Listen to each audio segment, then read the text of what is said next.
नमस्कार, मैं माधुरी Rathore, assistant professor शिक्षा शास्त्र विभाग जगत तारण गर्ल्स पीजी कॉलेज प्रयागराज। आज हम प्रयोजनवाद एवं शिक्षा के विषय में पढ़ेंगे। प्रयोजनवाद, सबसे पहले हम देखेंगे कि प्रयोजनवाद का अर्थ क्या है।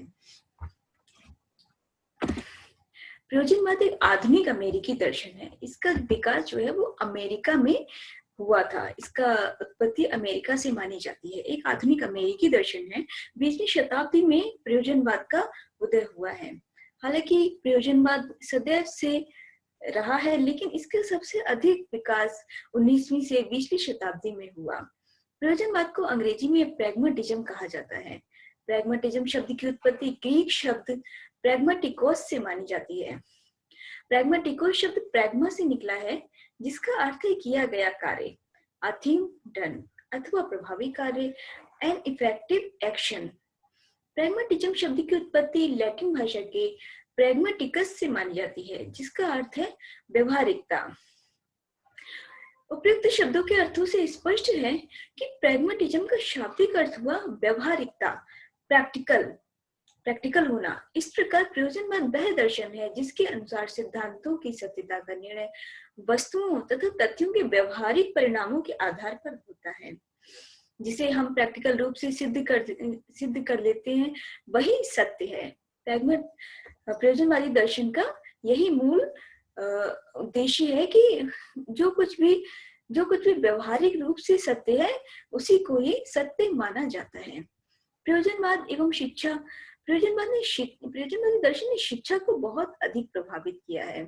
प्रयोजनवादी ने अपने दर्शन के आधार पर अन्य दार्शनिक प्रवृत्तियों का खंडन करते हुए अनेक नवीन विचार उपस्थित किए, जिनके आधार पर शिक्षा के क्षेत्र में एक क्रांति आ गई थी। शिक्षा के क्षेत्र में एक प्रगतिशील आंदोलन की नींव पड़ी।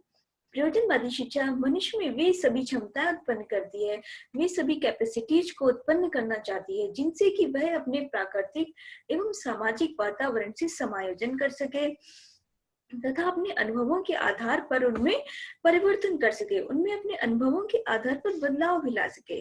बहुत ही प्रसिद्ध प्रयोजनवादी हुए हैं जॉन डेवी। उन्होंने कहा है, education is the development of all these capacities in the individual which will enable him to control his environment and fulfill his possibilities. प्रयोजनवादी शिक्षा का कोई एक उद्देश्य तो निर्धारित नहीं करते हैं, क्योंकि प्रयोजनवादी कहते हैं कि शिक्षा का कोई भी स्थायी उद्देश्य निर्धारित नहीं किया जा सकता है, बल्कि शिक्षा के उद्देश्यों में समय और आवश्यकता के अनुसार परिवर्तन किया जाना बहुत आवश्यक है। शिक्षा का कोई उद्देश्य सदैव से नहीं रह सकता है, लेकिन फिर भी उन्होंने कुछ सुझाव अवश्य दिए हैं जिनके आधार पर शिक्षा के उद्देश्यों को हम देख सकते हैं, जैसे कि नवीन मूल्यों की रचना करना, क्रिएशन ऑफ न्यू वैल्यूज। प्रयोजनवादी मानते हैं कि हमें बालकों को ऐसी शिक्षा देनी चाहिए जो उनमें नवीन मूल्यों की रचना कर सके, उनमें न्यू वैल्यूज आ सके। छात्र खुद इस योग्य बन जाएं कि वे नवीन मूल्यों की रचना स्वयं से कर सकें।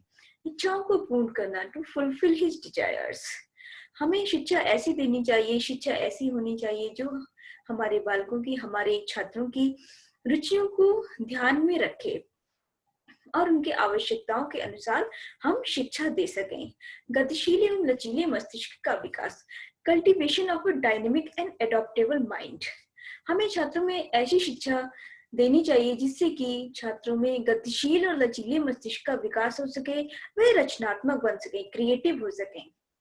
सामाजिक कुशलता को, सोशल एफिशिएंसी को प्रयोजनवादी ने सबसे अधिक महत्व दिया है।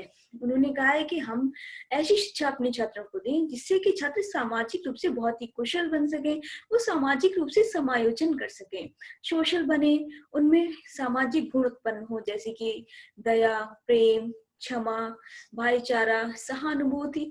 इस प्रकार की उनमें क्षमताएं, उनमें सामाजिक गुण आ सके, हम उन्हें ऐसी शिक्षा दें। प्रयोजनवादियों ने शिक्षा का पाठ्यक्रम निर्माण करते हुए कुछ सिद्धांत बताए हैं, कुछ प्रिंसिपल्स बताए हैं, जिनका ध्यान सभी स्तरों पर रखा जाना चाहिए। सभी वर्गों के पाठ्यक्रम निर्माण करते हुए कुछ सिद्धांतों को अवश्य ध्यान में रखा जाना चाहिए, जैसे कि उपयोगिता का सिद्धांत, प्रिंसिपल ऑफ यूटिलिटी।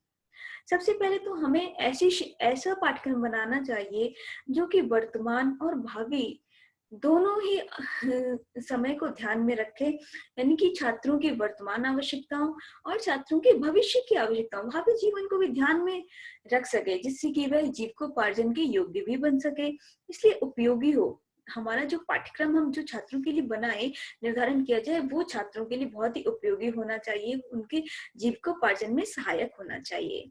रुचि का सिद्धांत, प्रिंसिपल ऑफ इंटरेस्ट।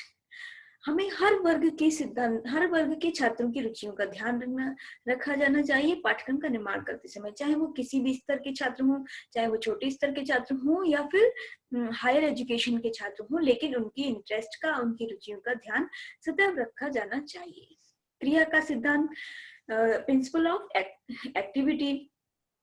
प्रयोजनवादियों ने क्रिया का सिद्धांत दिया। उन्होंने कहा कि हमें अपने सिलेबस में, अपने करिकुलम में ना केवल थ्योरेटिकल नॉलेज, ना केवल थ्योरेटिकल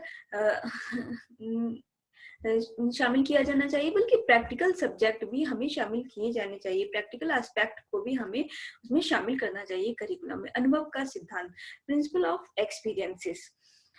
प्रयोजनवादियों का यह मानना था कि हमें अपने सिलेबस में, अपने करिकुलम में ऐसे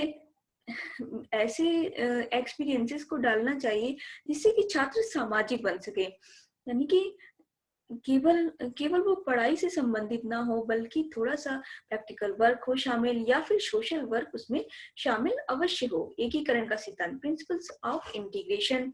इंटीग्रेशन का अर्थ है कि ज्ञान को एक अखंड इकाई समझा जाना चाहिए, एक होल यूनिट समझ करके ही विषयों को पढ़ाया जाना चाहिए, उन्हें अलग अलग नाम बता करके उनमें एकीकरण होना चाहिए। प्रयोजनवादियों ने अनेक शिक्षण विधियां दी हैं। उन शिक्षण विधियों का आज भी शिक्षा के क्षेत्र में बहुत अधिक प्रयोग किया जाता है, जैसे अनुभवों से सीखना या करके सीखना, लर्निंग बाय डूइंग। ये एक ऐसी शिक्षण विधि है जिससे कि छात्र सबसे ज्यादा सीखते हैं, क्योंकि वो वहां पर अपनी समस्त ज्ञानेंद्रियों का, अपनी समस्त इंद्रियों का प्रयोग करते हैं, क्योंकि वो करके सीखते हैं। यहाँ पे लर्निंग बाय डूइंग। योजना पद्धति यानी कि प्रोजेक्ट मेथड, ये एक ऐसी विधि है जिसका प्रयोग बहुत से अधिक विषयों में किया जाता है। मोस्टली साइंस के विषयों में, विज्ञान के विषयों में योजना पद्धति का प्रयोग अधिक से अधिक होता है। योजना पद्धति जॉन डीवी के शिष्य किलपैट्रिक ने दी थी। एकीकरण का सिद्धांत, प्रिंसिपल ऑफ इंटीग्रेशन। समस्या समाधान विधि, problem solving method. Problem solving method का प्रयोग हमें अपनी कक्षाओं में, अपने छात्रों को पढ़ाते हुए सबसे अधिक प्रयोग की जाने वाली ये विधि होनी चाहिए, समस्या समाधान विधि, प्रॉब्लम सॉल्विंग मेथड, ताकि हम अपनी छात्रों के, अपने स्टूडेंट्स की सभी समस्याओं का समाधान इस विधि के द्वारा कर सकें। क्योंकि सिर्फ लेक्चर मेथड से पढ़ाना या फिर केवल बच्चों को क्लास में जाके पढ़ाना और उनकी प्रॉब्लम्स को ना समझना भी एक तरीके की समस्या बन जाती है। इसलिए हमें अपनी क्लास में, हमें अपने पढ़ाने में, शिक्षण विधियों में इस विधि को, प्रॉब्लम सॉल्विंग मेथड को अवश्य शामिल किया जाना चाहिए और किया भी जाता है। इस तरीके से हमने देखा कि प्रयोजनवादी शिक्षा ऐसा शिक्षा दर्शन है जिसका प्रयोग आज भी किया जाता है और इसका प्रभाव हमें शिक्षा के क्षेत्र में आज भी देखने को मिलता है। धन्यवाद।